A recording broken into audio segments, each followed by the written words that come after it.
bukan banyak tapi berapa dan masalah. Mereka bisa masalah.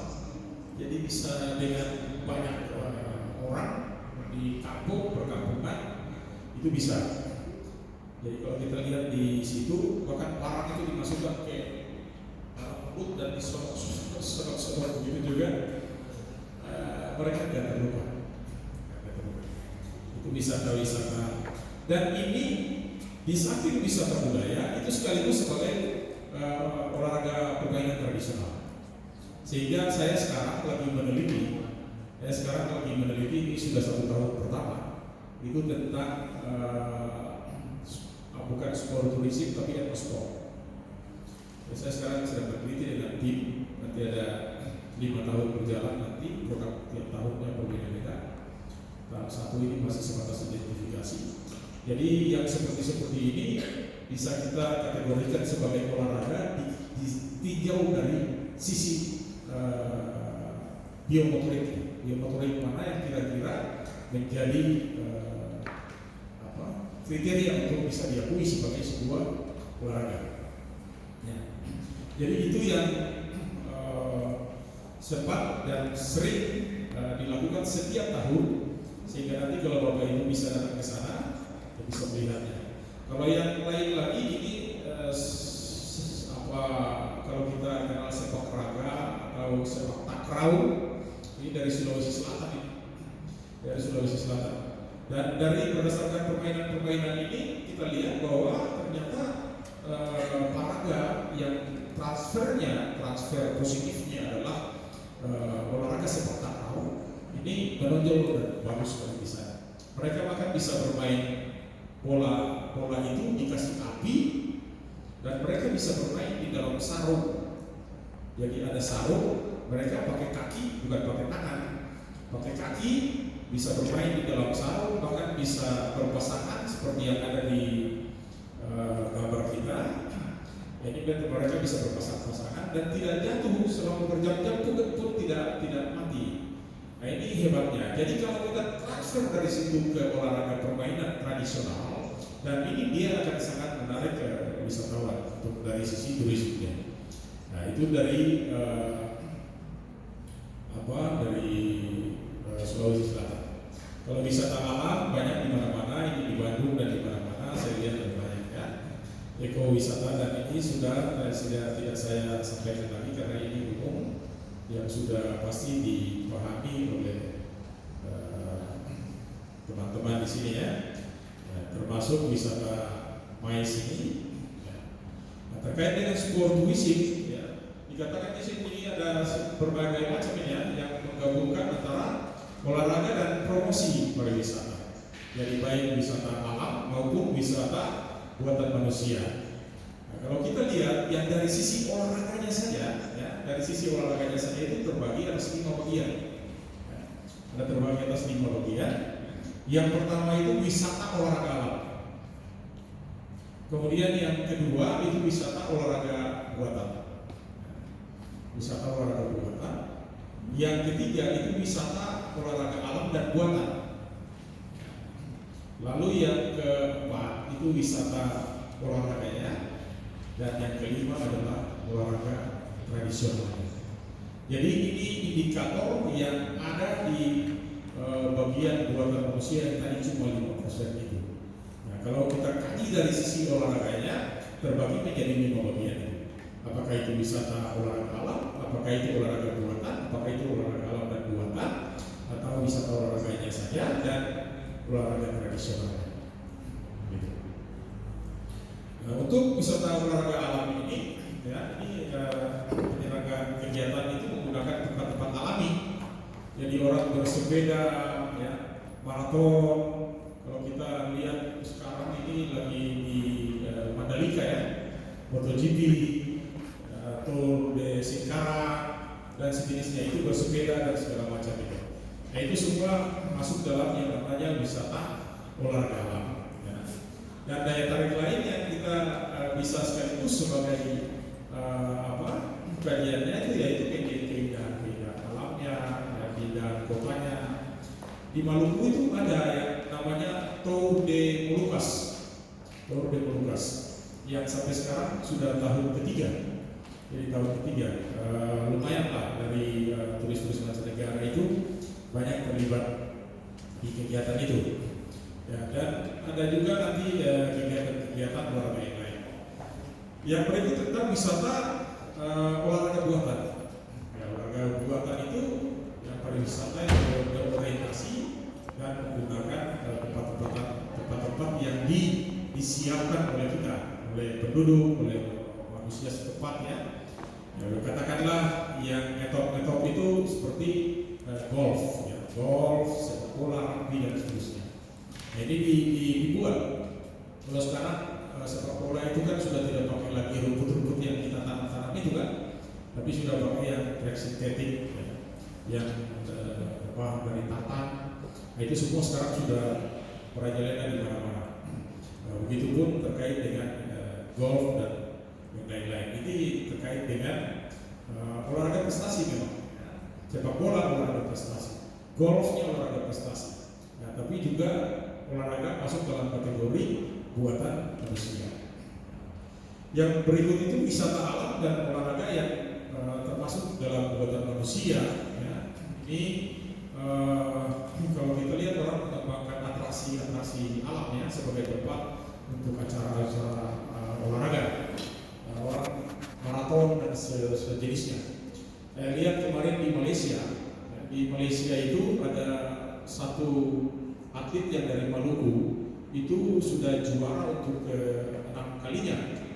Itu di Malaysia itu berlari 1 bulan penuh. Kalau kemarin ada di Indonesia yang di Mataram itu larinya 3 hari 3 malam. Tapi kalau yang terakhir kemarin di Malaysia mereka berlari 1 bulan penuh. Hanya istirahat untuk tidur dan kemudian besok lari lagi. Ya, dan ternyata ada juga berhitu ya, apa saya lupa namanya, tapi marganya berhitu. Itu bahkan sudah menjuarainya untuk yang sekian kali. Itu olahraga buatan yang juga buatan manusia. Ada juga wisata olahraga tadi, ya, ini diadakan untuk menarik olahragawan dan penonton yang besar-besar seperti PON, ya, Porwil. Kalau dulu ada Porda, saya dengar di Jawa Barat ini masih pakai Porda. Mungkin satu-satunya provinsi di Indonesia ini yang masih menggunakan Porda itu adalah Jawa Barat. Kalau sekarang rata-rata karena sesuai dengan ketentuan anggaran dasar anggaran rumah tangga KONI, maka Porda itu sudah dirubah namanya menjadi Porprov. Jadi pekan olahraga provinsi. Kalau Porda kan itu pekan olahraga daerah, semestinya sama saja, tetapi tertib administrasi dan semuanya menyesuaikan ke Porprov. Saya juga termasuk tahun 2004, 2007, 2013 itu menyelenggarakan Porprov juga, tapi saya tidak sebut sebagai Porprov, tapi saya kasih nama sendiri Popmal. Jadi di Indonesia cuma saya juga yang berbeda. Kalau dulu ada Porprov DKI, Porprov Jawa Tengah, Porprov Papua, Porprov Aceh dan seterusnya. Tapi kalau di Maluku itu saya beri nama dengan Popmal. Ya Popmal sama juga, bukan olahraga provinsi juga, tapi provinsi Maluku. Nah ini wisata olahraga secara khusus disiapkan. Nah, kalau PON, ya, Porda atau Porprov, kemudian ada Porwil, ada PON yang besar, kemudian ada SEA Games, naik lagi ke Asian Games, kemudian naik lagi ke level Olympic Games. Itu semua yang kita sebut dengan olahraga yang multi event.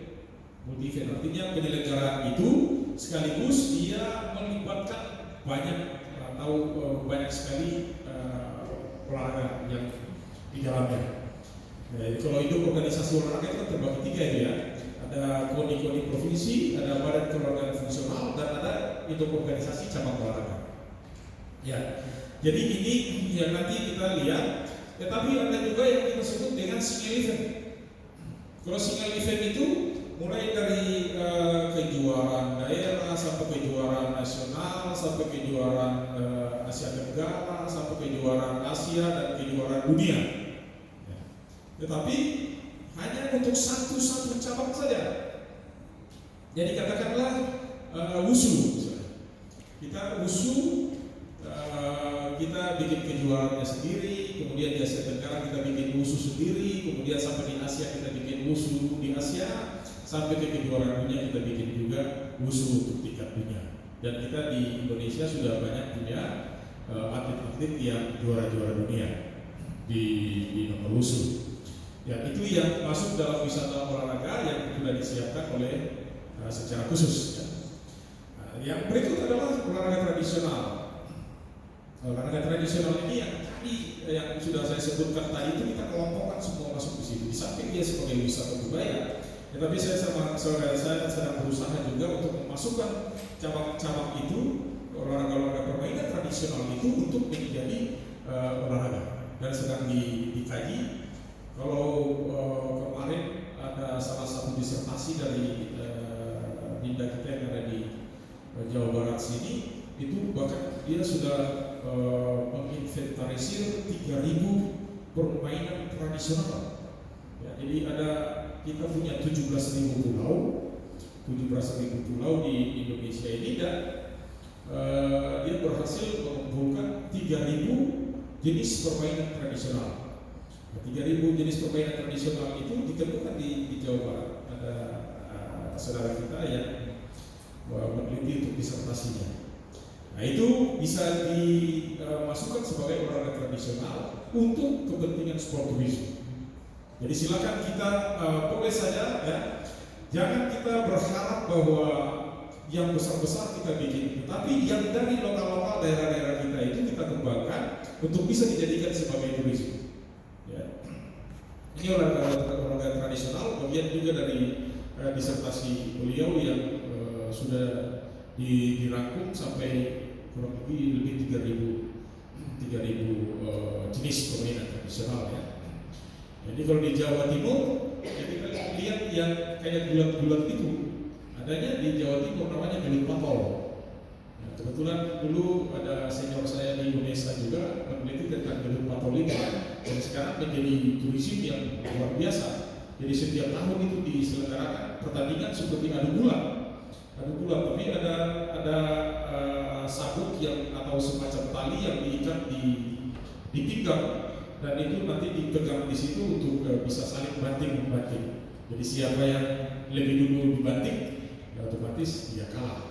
Ya, dan itu sekarang sudah juga termasuk masuk dalam sport tourism yang sangat luar biasa yang berasal dari budaya yang juga tradisional. Ini gelut patol dari Jawa Timur. Kalau ini juga sudah tidak asing bagi kita, yaitu lompat batu di Nias. Jadi dari sini sebenarnya bisa ditransfer menjadi cabang olahraga lompat tinggi. Nah, jadi mudah-mudahan saya belum terlalu mendengar kita menonjol dalam hal lompat tinggi. Tapi kalau lompat batu kita bisa, kenapa lompat yang cuma di meteran biasa, ya cuma pita dan bergaris meteran yang biasa, kenapa kita tidak bisa? Berarti ada yang salah di situ. Mungkin pelatihnya yang salah, atau organisasinya yang salah, atau juga kita belum mampu mentransfernya secara baik sehingga sampai sekarang belum lahir pelompat tingkat dunia ya. Apakah itu lompat tinggi atau lompat tinggi galah, atau mungkin lompat jauh dan sejenisnya.